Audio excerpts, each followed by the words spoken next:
이사야서 53장 좀 읽어가면서 함께 교제하고자 합니다. 53장 1절부터 좀 보겠습니다. 우리가 전한 것을 누가 믿었느냐? 여호와의 팔이 누구에게 나타났느냐? 그는 주 앞에 자라나기를 연한 순 같고 마른 땅에서 나온 뿌리 같아서 고운 모양도 없고 풍채도 없은즉 우리가 보기에 흠모할 만한 아름다운 것이 없도다. 그는 멸시를 받아서 많은 사람에게 버림을 받았고 강고를 많이 겪었으며 질고를 아는 자라. 마치 사람들이 그에게 얼굴을 가리는 것 같이 멸시를 당하였고 우리도 그를 귀히 여기지 아니하였도다. 네, 오늘날 이제 우리가 세대를 보면 이래저래 그리스도인들이 일반 기독교계가 좀 욕을 많이 먹습니다. 특히 코로나 때문에도 그렇고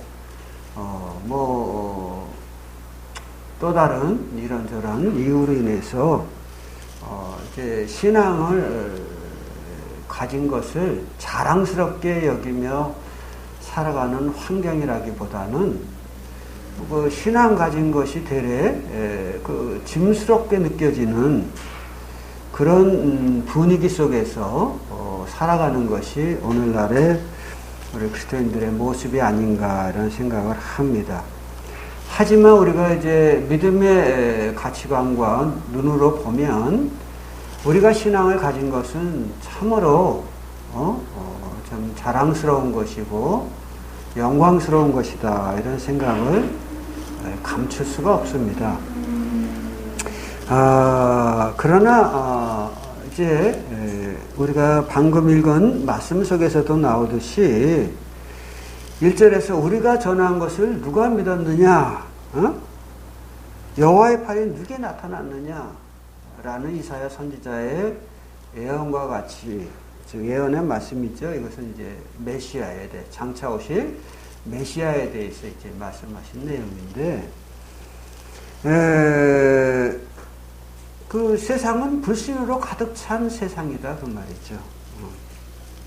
그래서 하나님께서 성령으로 자기 선지자들의 자기 사람들의 입에 말씀을 주셔서 말씀을 전하게 하고 또 그의 사람들을 보내었습니다마는 그 누구도 참 그 말에 경청하려고 들지 않은 게 이 죄악 많은 어두운 세상인 것이죠. 그래서 그런지 몰라도 그 하나님을 섬긴다고 하는 이스라엘 백성들마저도 하나님의 말씀을 외면하는, 그들이 이제 대놓고 외면하지는 않아도 그 마음에서 믿지를 않는 거예요. 그래서 여기 보면 우리가 전한 것을 누가 믿었느냐라고 이사야 선지자가 말을 하는 거죠. 여호와의 팔이 누구에 나타나느냐라고 말하는 거예요. 여호와의 팔이라고 하는 것은 누구를 말하겠습니까? 53장은 이제 하나님께서 보내실 메시아에 대해서 이야기하는 것이니까 바로 예수 그리스도. 하나님께서 예수 그리스도를 통해서 자신을 나타내셨지만, 그러나 하나님의 내민 손을 받아들이는 자가 과연 이스라엘 중에 있었느냐 하는 것이죠. 2절에 있는 대로 그는 주 앞에 자라나기를 연한 순 같고 마른 땅에서 나온 줄기 같아서, 여기는 뿌리라고 되어 있는데 관제도 보면 줄기라고도 되어 있어요. 원래 개역 성경에는 줄기라고 표현이 되어 있죠. 우리 주님은 마른 땅에서 나온 줄기 같다 이렇게 말씀하셨어요. 마른 땅이라고 하는 것은 무슨 땅입니까? 딱딱한 땅이죠. 굳은 땅이다 그 말이에요. 이제 우리 예수님께서 이 땅에 오셨을 때 씨 뿌리는 자의 비유를 말씀하셨어요. 하나님의 말씀이 길바에 떨어지고 돌짝밭에 떨어지고 가시덤불에 떨어지고 옥토에 떨어졌다. 이런 말씀을 하시잖아요. 여기 마른 땅, 굳은 땅으로 표현될 수 있는 이 땅은 길가 사람들에게 밟혀서 딱딱해진 이런 길가와 같은 땅인 것이죠. 다시 말하면 우리 예수님께서 오실 때 이스라엘의 사람들의 마음이라는 것이 마치 마른 땅과 같이 굳어 있었다 그 말이죠. 그래서 우리 주님께서 그런 환경에서 마치 나온 줄기 같아서 매우 연약한 존재로 그들에게 드러났다. 이런 말씀을 하십니다. 그래서 여기 보면은 고운 모양도 없고 풍채도 없은즉 우리가 보기에 흠모할 만한 아름다운 것이 없도다. 이런 말씀을 하셨어요.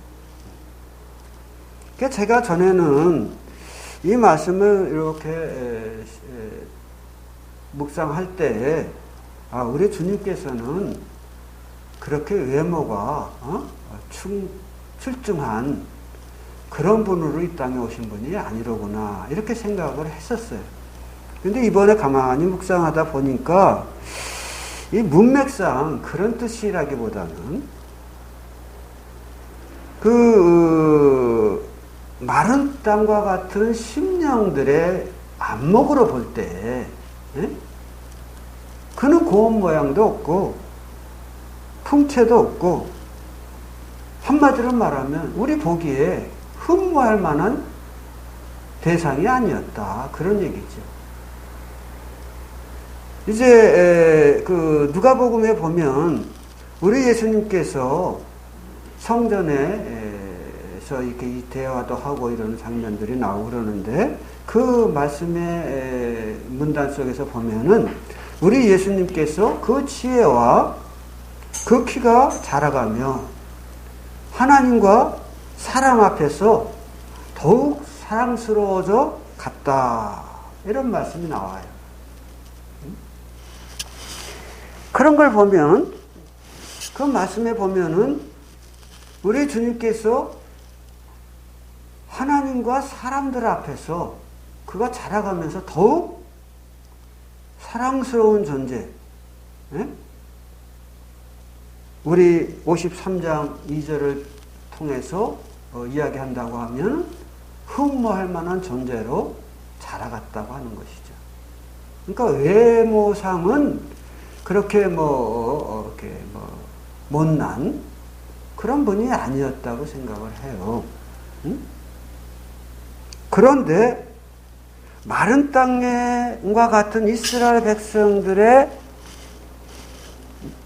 안목으로 보면 우리 주님이 흠모할 만한 존재가 아닌 거예요. 도리어 미운 존재지.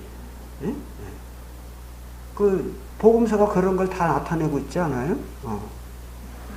그래서 자기 땅에 오매 자기 백성이 영접지 아니했다 하는 거예요. 참 안타까운 일이잖아요. 창조주께서 그로 말미암아 모든 것을 창조하신, 그래서 그로 말미암아 지음받지 않은 것이 하나도 없는 그 창조주께서 이 땅에 오셨는데, 하나님을 모르는 사람은 그렇다 쳐도 하나님을 섬긴다는 사람들이 그를 영접지 아니했다는 거예요. 왜? 그들의 심령이 어두움으로 인해서 마른 땅과 같이 굳어 있었던 겁니다. 그래서 제가 이런 말씀을 가만히 묵상하면서 생각하기를, 오늘날 우리가 코로나라고 하는 이런 환경 속에 거하다 봐서 그런지 몰라도 우리 성도님들의 마음도 세상과 자꾸 이렇게 세상 풍토에 휩쓸려서 가서 그런지 몰라도 마음이 점점 딱딱해지는 거 아닌가. 응? 저부터도 좀 더 이렇게 좀 따뜻한 마음으로 다가가는 사람이 되어야 되겠다. 이런 마음을 가져보게 됩니다. 어쨌든 당시의 사람들은 어땠어요? 마음이 마른 땅에서 나온 마른 땅과 같은 그런 굳은 마음들을 가진 사람들이었는데 우리 주님은 그곳에서 저들과 함께 하시면서 그들에게 사랑과 연민과 또 자비와 또 하나님의 능력을 나타내며 그들과 동행하기를 원하셨죠. 그러나 누가 우리 주님의 말을 믿었느냐 하는 거예요. 누가 여호와의 팔인 예수 그리스도를 기쁨으로 영접했느냐 하는 거죠. 그 수가 극히 소수였다 하는 것이죠. 저 같은 제가 이런 말씀을 가만히 묵상하면서 생각한 건 우리 광명교회 성도들도 바로 예수님을 영접했던 극소수의 사람들과 같이 그 굳은 마음이 아니라 마른 땅과 같은 마음이 아니라 옥토와 같은 좀 부드러운 마음을 가졌으면 좋겠다 이런 생각을 가졌어요. 그래서 또 그런 기도도 드렸어요. 우리가 코로나로 인해서 참 살아가기 바쁘다 보니까 우리 마음이 점점 굳어지고 있는데 우리 성도님들의 마음이 굳어지지 않도록 좀 더 부드러워질 수 있도록 성령께서 저들의 마음을 귀경하여 주시옵소서 이런 기도가 드려지더라고요. 그렇습니다. 우리는 세상이 아무리 딱딱해지고 그리스도인들을 참 업신여기는 환경 속에서 산다 할지라도 우리는 주님으로 인해서 얻은 그 구원과 또 소망과 또 우리들에게 가지신 모든 축복에 대해서 자랑스럽게 여기며 우리가 즐거움으로 하나님 앞에 나가고 우리가 즐거움으로 하나님의 교회를 이루어 예배를 드리고 또 말씀 안에서 교제하면 좋지 않느냐 하는 것이죠. 그래서 어제도 어느 형제님하고 통화를 하면서 그런 이야기를 했어요. 우리 광명교회 성도들이 요즘은 이런 코로나 때문에 참 이 교제라고 하는 것이 그 사도행전 2장 42절에 보면 그런 말씀이 나오잖아요. 저들이 가르침을 받고 교제하고 떡을 떼고 기도하기 전에 힘썼다. 그런데 우리 이 교제하는 것과 기도하는 일이 그냥 사라져버렸다. 이런 말씀을 좀 드렸는데 사실 교제가 사라진다고 하는 건 뭐예요? 우리 마음이 딱딱해지는 요인이 되는 거거든.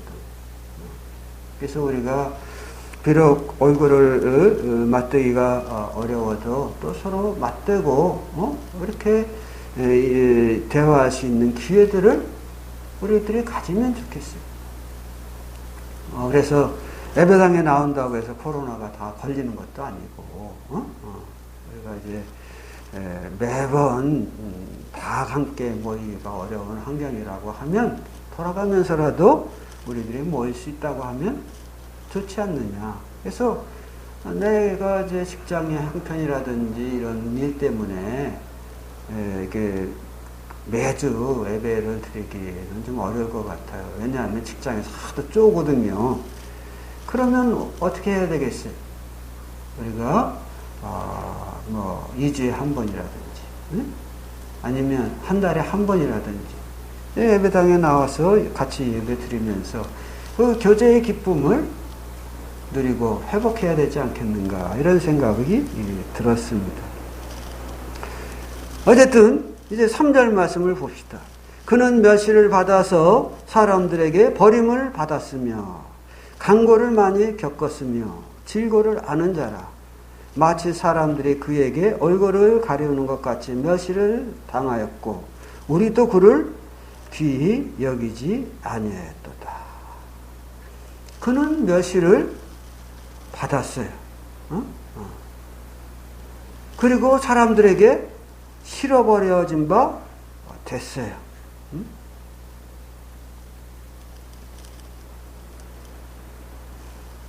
이와 같은 수모를 우리 주님께서 겪으시면서도 그는 마른 땅과 같은 이스라엘에게서 뿌리를 내리고 연한 순을 냈다고 하는 것이죠. 그 작은 순이 이렇게 밭에서도 보면 작은 순이 이렇게 올라오지만 그 작은 순이 이렇게 올라오면 제가 이제 몇 주 전에 완두콩을 심었어요. 그랬더니 지난주에 가보니까 이렇게 완두콩이 싹 이렇게 올라왔더라고요. 그 보면 기쁨이 있어요.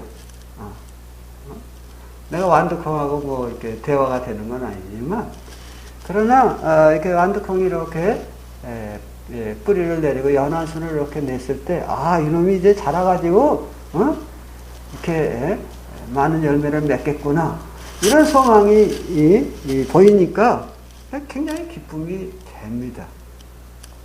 그래서 이 연한 순이라고 하는 것은 참으로 약해 보이지만 이렇게 손으로 톡 치면 부러질 수 있는 연한 순이지만 그 결과는 우리가 장담할 수가 없는 거잖아요.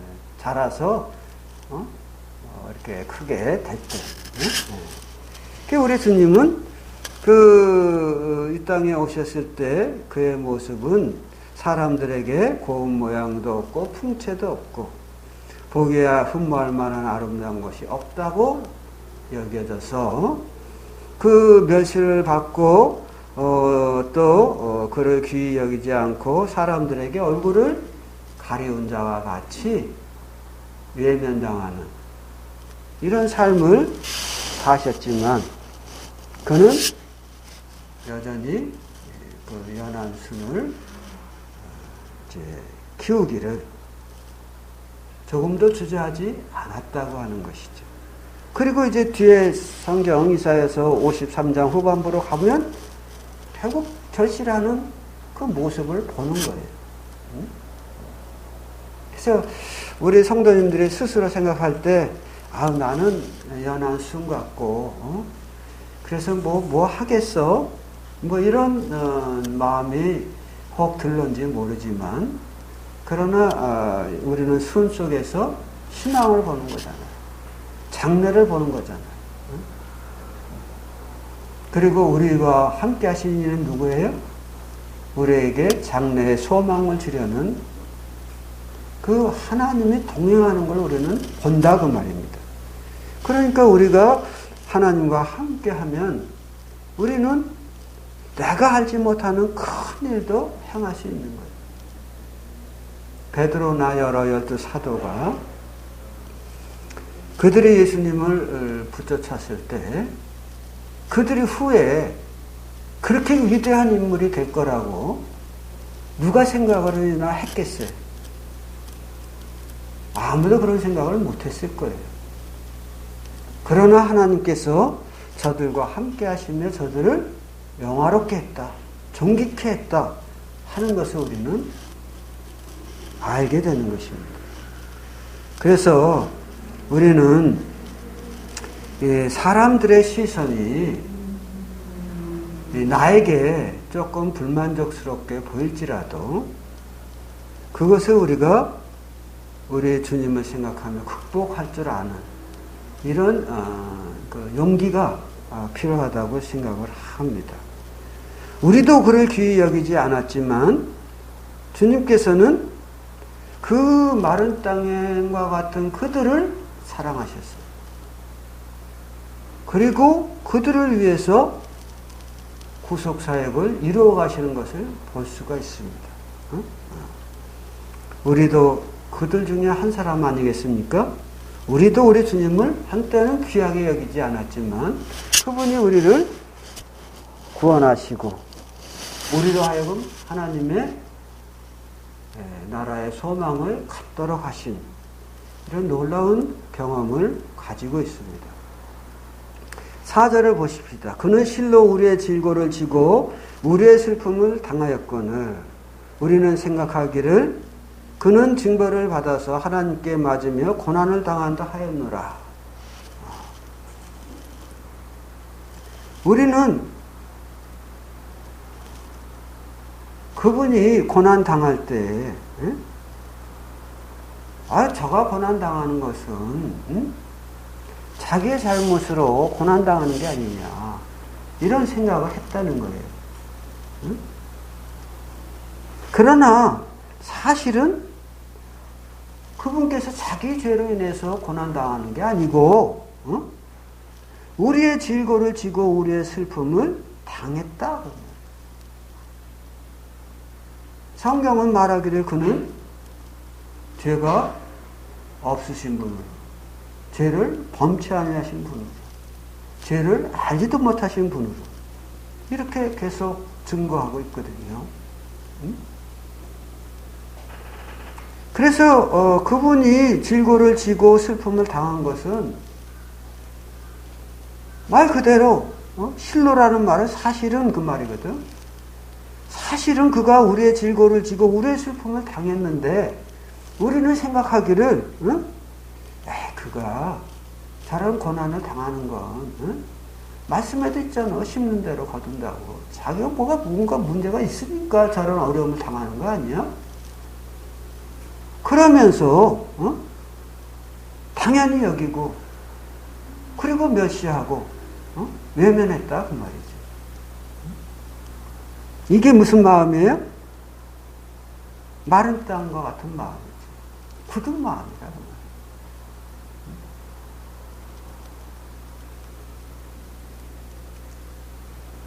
그러나 이제 사실은 그가 우리의 질고를 지고 우리의 슬픔을 당했다고 하는 것이죠. 그러면서 5절에서 말씀하십니다. 그가 찔림은 우리의 허물 때문이요 그가 상함은 우리의 죄악 때문이라. 그가 징계를 받음으로 우리가 평화를 누리고 그가 채찍에 맞음으로 우리가 나음을 받았도다. 이렇게 말씀하시죠. 예. 실제적으로 우리 주님께서 가시관에 찔리고 십자가에 못 박히고 채찍에 맞으시고 이런 모든 일들을 당대 그 누가 우리의 허물 때문이요 우리의 죄악 때문이라고 생각했느냐 그 말이에요. 도리어 예수님이 이 땅에서 그 십자가를 지시기 전에 그분이 행하신 일은 뭐예요? 하나님의 천국 복음을 전해준 거거든요. 하나님의 백성들에게 하나님의 복음을 전하는 것이 잘못된 일이 아니잖아요. 악한 일이 아니잖아요. 그럼에도 불구하고 그들은 싫어했어요. 왜요? 그들의 마음이 딱딱했거든요. 세상의 여러 일로 인해서 염려와 이런 것으로 인해서 재리의 유혹과 이런 것으로 인해서 마음이 딱딱해지거든. 그래서 주님의 일을 하나님의 안목으로 보는 그런 능력이 이스라엘에게는 없었다 하는 것이죠. 도리어 이스라엘 사람들은 어떻게 이야기하고 있냐면 저가 저렇게 막 복음을 전하고 또 죽은 자를 살리시고 또 병든 자를 고치시고 또 무리를 걸으시고 적은 음식을 가지고 많은 사람을 먹이시고 이런 일들을 할 때에 그것을 긍정적으로 보면 얼마나 좋아요. 그런데 그들이 주님을 사랑하지 않았기 때문에 그들은 스스로 생각하기를 또 주님에게 대고 말하기를 저가 귀신이 들렸다. 귀신의 능력으로 저런 일을 행한다. 이러면서 막 악담을 하는 거야, 악담을.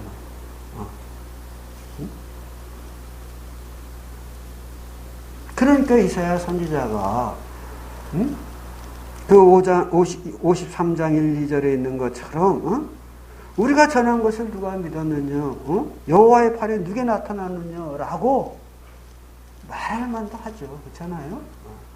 그대로 되는 거예요. 그럼 저들이 사실 예수님 오시기 전에 이사야서가 이게 제가 기억하기로는 제 기억이 맞다고 하면 아마 700년 전인 거 이제 그때 쓰여진 거거든요. 그럼 그들이 성경을 읽고 묵상했다고 하면 혹시 우리가 행동하는 것이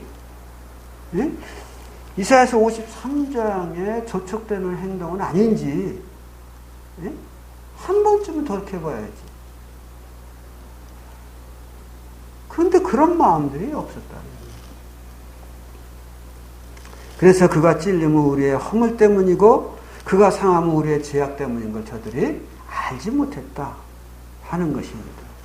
그러나 분명한 것은 그가 징계를 받음으로 우리가 평화를 누리게 되었고 그가 채찍에 맞음으로 우리가 나음을 입게 되었다고 하는 것이죠.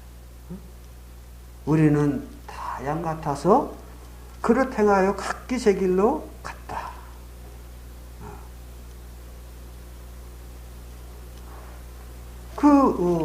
우리는 어떤 존재예요? 다 양 같아서 그릇 행하여 각기 제 길로 갔다. 그랬습니다. 여기 이제 이렇게 번역돼서 잘 된 번역이라고 생각합니다만은 영어 성경을 보니까 우리가 하나님께로서 돌이켜서 이런 표현이 있더라고요. 돌이켜서. 그러니까 하나님 앞에서 돌아서서 각기 제 길로 갔는데 누가? 우리 모두가. 여기는 우리가 다 양 같아서 그렇게 나오잖아요. 다라고 하니까 맞긴 맞아요. 근데 영어 성경은 우리 모두가 다 양 같아서 이런 표현이에요. 그걸 보면서 우리가 각기 제 길로 간 것에 대해서 저는 우리 어떻게 보면 우리 마음에는 각기 제 길로 가는 게 뭐가 잘못이야? 이런 생각 하잖아요. 응? 우리 각자 인생 사는 거 아니야? 이런 생각할 수 있잖아요. 그래서 이 말씀이 읽어도 닿지가 않는 거예요. 근데 영어 성경에서는 하나님 앞에서 돌아서서 각기 제 길로 가는데 누가? 모든 사람이다. 이렇게 나왔습니다. 그래서 하나님 편에서 보면 어떠겠어요? 너희가 나를 섬긴다고 하면서 나에게 제사 지낸다고 하면서 내 앞에서 돌아서서 지네들 원하는 대로 가버리고 하나님이 보내신 하나님이 내민 손인 예수 그리스도를 귀신 들린 자라고 그러고 거부하면서 우리는 그에게서 흠모할 만한 것을 찾지 못했다 하면서 그들의 마음, 완악한 마음을 그대로 드러내는 거예요. 그러나 우리는 5절, 6절 말씀이 바로 대속의 사역을 이루신 예수 그리스도의 사역이라는 걸 알죠. 뭔 대속이에요? 바로 나의 죄를 담당하기 위한 우리 주님의 수고였다 그 말이죠. 그래서 7절, 8절 보면 그는 괴로울 때에도 그 입을 열지 아니하였고 도수장으로 끌려가는 어린 양과 털 깎는 자 앞에 잠잠한 양같이 그의 입을 열지 아니하였다. 우리 주님이 입을 열어서 말하려고 하면 얼마나 할 말이 많았겠어요. 그러나 그가 재판장에 섰을 때 빌라도 앞에 섰을 때든지 안나스 앞에 섰을 때든지 헤로드 왕 앞에 섰을 때든지 말을 안 했는 거야. 말. 그러니까 사람들이 이상하게 여기잖아요. 대부분 잡혀온 사람들이 재판을 받게 되면 나는 죄를 안 졌다니까요. 이거 자기 변호하기 위해서 바쁜데 우리 주님은 말하지 않았다. 말하지 않는다고 해서 사실이 없어지는 건 아니잖아요. 대속이라고 하는 사건이 사라지는 건 아니잖아요.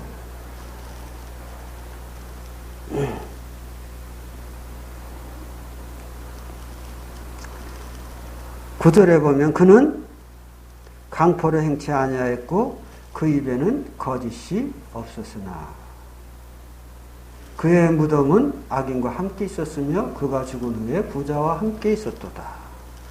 이사야 선지자는 이와 같은 말씀을 통해서 주님이 이 땅에서 끊어지면 그 결과가 어떻게 될 것인가를 예언하고 있어요. 그 누구도 우리 주님이 이 땅에서 끊어짐이 바로 이스라엘 백성을 위하여 그 허물 때문에 그렇게 된다고 생각하지를 않았어요. 우리는 엠마오로 내려가는 두 제자가 절망 가운데 이야기하잖아요. 우리는 그가 우리를 구원할 자로 알았다. 그런데 그가 죽어버렸다. 이런 얘기 하잖아요. 예수님을 따르던 자들마저도 예수님의 깊은 내막을 알지 못했어요. 그래서 우리 주님께서 이 더디고 성경에 대하여 더디게 믿는 자들이요 하면서 우리 주님에 관해서 성경에 예언된 말씀을 쭉 설명해 주잖아요. 믿음이 적은 자에게. 사실 이스라엘은 예수님을 십자가에 못 박아 죽이고 그 주님의 몸이 어떻게 되기를 원했어요? 독수리 밥이 되기를 원한 거예요. 짐승의 밥이 되기를 원한 거예요. 아니면 그 이상의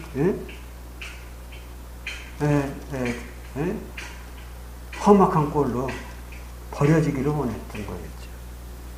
그러나 하나님께서는 부자 아리마대 요셉이라고 하는 사람을 시켜서 그를 부자의 묘실에 안치하도록 함으로 우리 주님께서 죽으신 이후에 악한 자들, 메마른 땅과 같은 자들의 원대로 짐승의 밥이 되게 하거나 그냥 버려져 불태워져 버리는 이러한 일이 되지 않도록 역사하셨다고 하는 것이죠.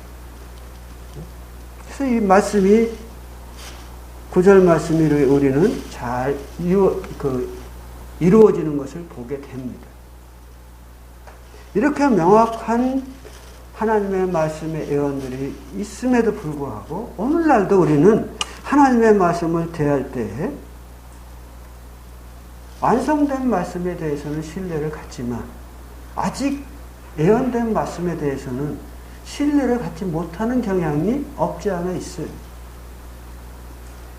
그러나 이 말씀을 하신 분이 또 다른 예언의 말씀도 우리가 믿지 못한다기보다는 좀 간과하고 지나가나. 왜 간과하고 지나가요? 믿음이 적은 거죠. 마치 엠마오로 내려가는 제자들처럼. 그래서 자기들의 생각대로 안 되면 실망하고 낙담하고 이제 그 믿음의 길을 포기하고 자기 집으로 돌아가 버리는 거예요. 옛날로 돌아가는 거죠.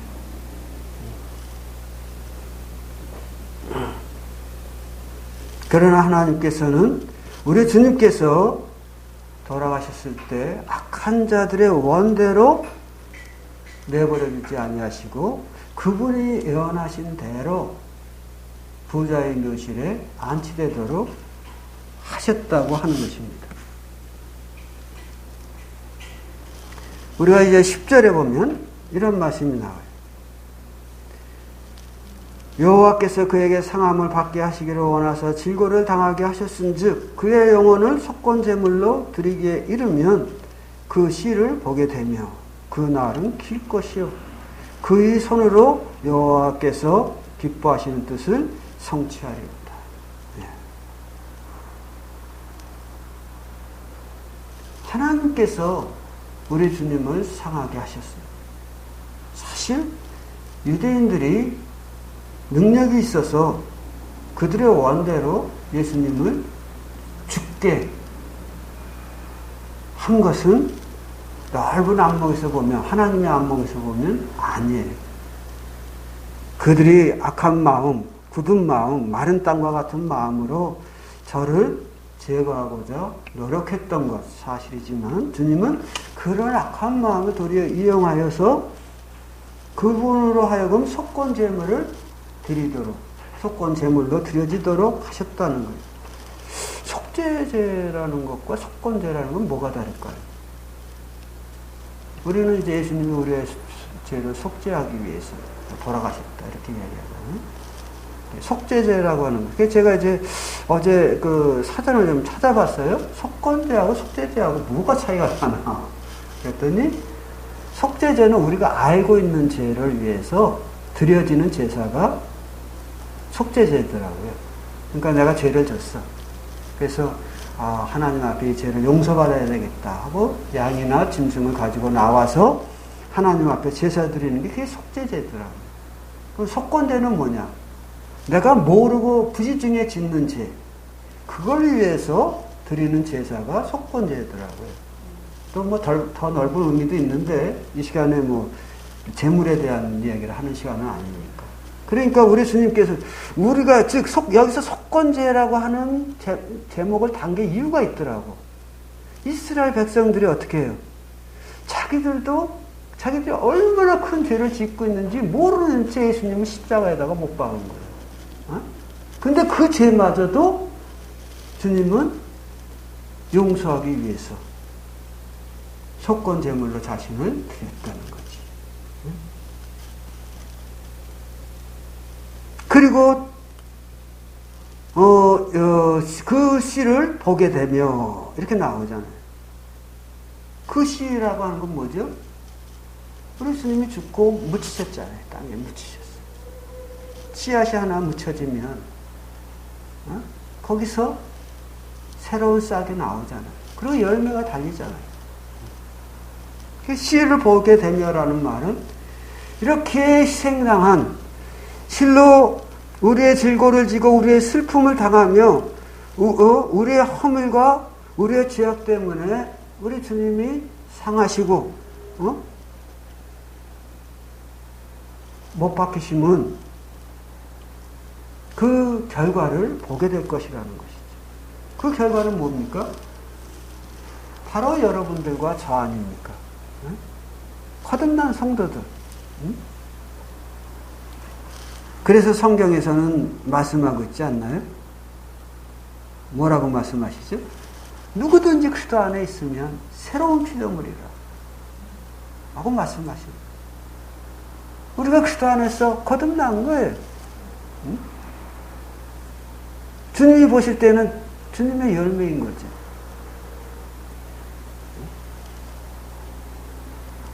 주님께서 죽으시고 거기서 끝났나요? 아니, 3일 만에 부활하심으로 자기를 모든 믿는 자들을 의롭다 하셨거든요. 그러므로 저를 믿는 자는 영생을 얻으리라 하고 멸망치 않고 영생을 얻으리라 이런 말씀 하셨을 뿐만 아니라 놀랍게도 우리를 당신의 자녀로 삼으셨다고 하는 것이죠. 그래서 11절에 보면 그가 자기의 영혼에 수고한 것을 보고 만족히 여길 것이라. 3일 만에 부활하신 주님, 하나님께서 그로 자기 승천케 하시사 자기 오른편에 앉히셨잖아요. 그래서 빌립보서에서는 뭐라고 말씀합니까? 이러므로 하나님께서 그를 지극히 높여 모든 이름 위에 뛰어난 이름을 주사. 땅 위에 있는 것이나 땅 아래에 있는 것이나 하늘 위에 있는 것이나 모든 자들의 무릎이 예수 이름 앞에 꿇게 하시고 저를 주라 칭하게 하셨느니라 하거든요. 그래서 우리 주님께서 지금 하나님 우편에서 자신의 영혼에 수고한 것을 보고 만족히 여기시는, 주님과 같은 길을 그리스도인들은, 주님이 그러셨잖아요. 제자가 스승보다 크냐? 아니라는 거지. 그러니까 그런 말씀 우리 주님께서 하시면서 내가 이 길을 갔으니 너희들도 이 길을 가게 될 것이다. 아니 그보다 더한 길도 갈 것이다. 라는 의미로 말씀하신 거잖아요. 그래서 우리가 이제 신앙생활 하다 보면 때로 우리 주님과 같은 오해, 멸시, 또 외면 이런 아픔들을 느끼는 거예요. 그 일일이 다 이야기할 수도 없고. 그러니까 사람들은 그런가 보다 뭐 이렇게 또 생각하는 사람들도 있고.